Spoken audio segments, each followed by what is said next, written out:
اعوذ باللہ من الشیطان الرجیم بسم اللہ الرحمن الرحیم صلی اللہ علیہ وسلم۔ السلام علیکم رحمۃ اللہ وبرکاتہ۔ ناظرین، میں نعیم بٹ اسیر جدہ اخبار نامہ میں آج 9 اکتوبر 2024 کی جنگ اخبار میں چھپنے والا پیشہ نظر وجاہت مسعود، جی چوک میں لال گلاب کا تختہ۔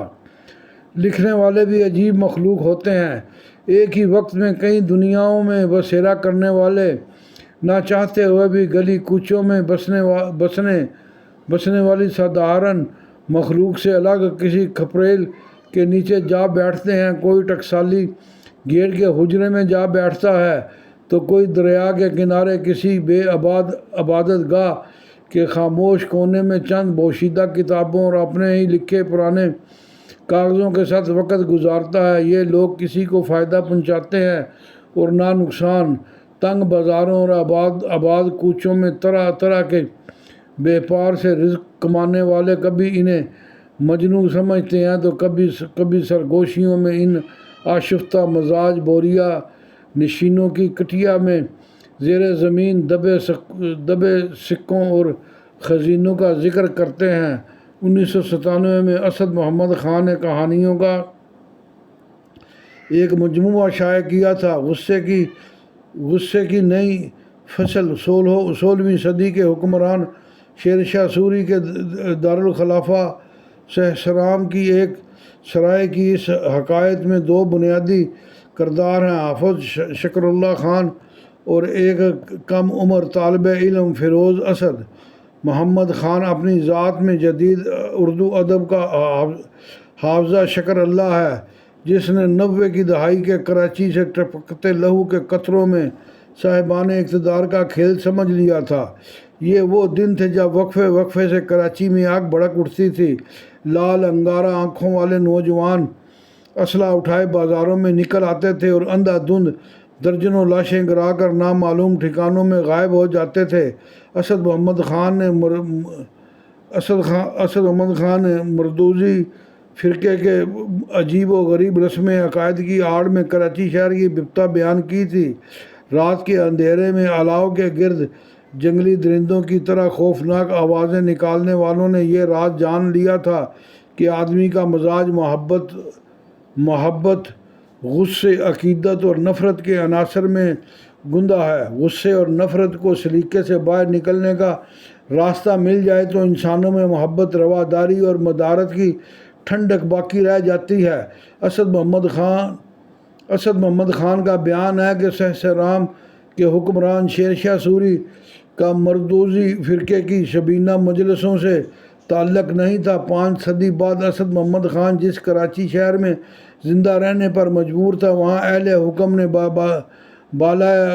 بلا ارادہ غصے کی فصل بوئی تھی۔ مختلف زہریلے پیڑ بوٹوں کے تختے لگائے تھے اور انہیں اپنا غم، غصہ، حسد و عصبیت اور نفرت کو ہوا دینے کے لیے اسلحہ فراہم کیا تھا۔ نتیجہ یہ کہ اسد محمد خان کے شہر کراچی میں بھڑک اٹھنے والی آگ سے موتی کے سفید پھول برآمد نہیں ہوتے تھے۔ مار دھاڑ کا ہر واقعہ بے نام قبروں کی چند قطاریں بڑھا دیتا تھا۔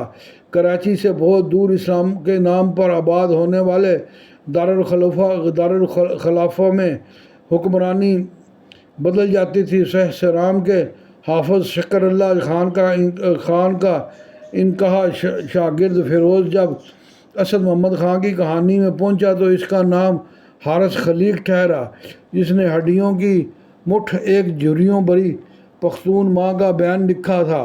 ارے ہم تو جو صف جٹی تھے، اس شہر میں اجمل کمال نامی ایک صاحب کمال جلدوں میں کراچی کی کہانی لکھی تھی۔ 3 دہائیوں تک کراچی میں مردوزی قتل غارت کے موسم نے ساحل سمندر پر آباد شہر کو ویرانہ کر دیا تھا۔ اس شہر کی گلیوں میں آزاد گھومنے درندوں، دنیا بھر سے لائے گئے چکو بازاروں اور چند سکوں کے عوض ماؤں کے بچے مار ڈالنے والے منصب داروں کے اس خونی کھیل میں خوف اور بے نیازی کی درمیانی سرحد پر کھڑی شاعرہ زہرا نگاہ نے لکھا تھا، سنا ہے جنگلوں کا بھی کوئی دستور ہوتا ہے۔ کراچی کی کہانی میں لہو رنگ سطریں ایجاد کرنے والے مگر اس وقت تک اپنا کھیل کھیلتے رہے جب تک انہیں کراچی کے مغرب میں بلوچستان کے نیم آباد میدانوں اور بے آب و گیا پہاڑوں کا منطقہ میسر نہیں آ گیا۔ یہاں انسانی جان کم تھی، گبرو جوان بولان کی زندگی بخش فضاؤں میں کوئی خبر چھوڑے بغیر غائب ہو جاتے تھے۔ کوئی نہیں جانتا تھا کہ یہ جوان بندوق اٹھا کر پہاڑوں پر نکل گئے ہیں یا کسی کرائے کے قاتل کی عقوبت گاہ میں ظلم سہ رہے ہیں۔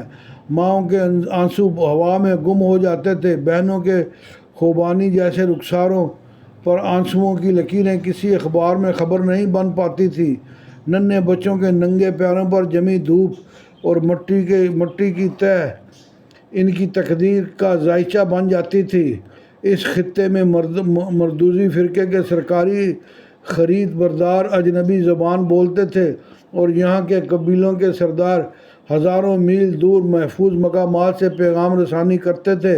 اسد محمد خان کی کہانی میں حافظ شکر اللہ ایک پارچے میں بند کر شیر شاہ سوری کے آبائی وطن کو سلیمان کی مٹی لایا تھا۔ میں نے کہا نا کہ کتابوں کی دنیا میں رہنے والے مٹی کی سوگند اور دریاؤں کے پانی میں ان لکھی کہانیاں پڑھتے ہیں۔ حافظ شکر اللہ خان نے شیر شاہ سوری کی محل سرا سے چند کوس دور واقع سرائے میں غصے کی فصل کا یہ بندوبست دیکھا تو اس کا جی اٹھ گیا۔ کوہ سلیمان سے نظر کے طور پر لائی مٹی اب اسے سوغات کی بجائے خس و خاشاک کا بے معنی بوجھ معلوم ہو رہی تھی۔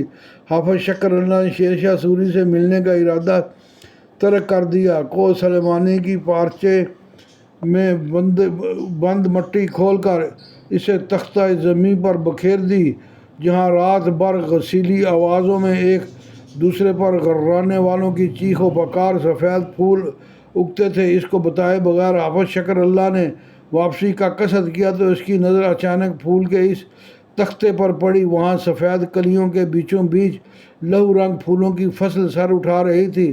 اسد محمد خان کی کہانی کے بارے میں یقین سے کہنا مشکل ہے کہ یہ تاریخ ہے یا افسانہ۔ اس بستی سے آنے والے البتہ یہ بتاتے ہیں کہ سفید پھولوں کے تختے کو اب ڈی چوک کہا جاتا ہے اور یہاں غصے کی فصل کے سرخ پھولوں سے لال بھبوکا آوازیں سنائی دیتی ہیں۔ دن اور رات کا فرق باقی نہیں رہا، فرق صرف یہ ہے کہ 500 برس پہلے سہسرام میں غصے اور نفرت کے نکاس کا بندوبست اہل شہر نے کیا تھا اور ڈی چوک میں یہ رسم شاہی محلات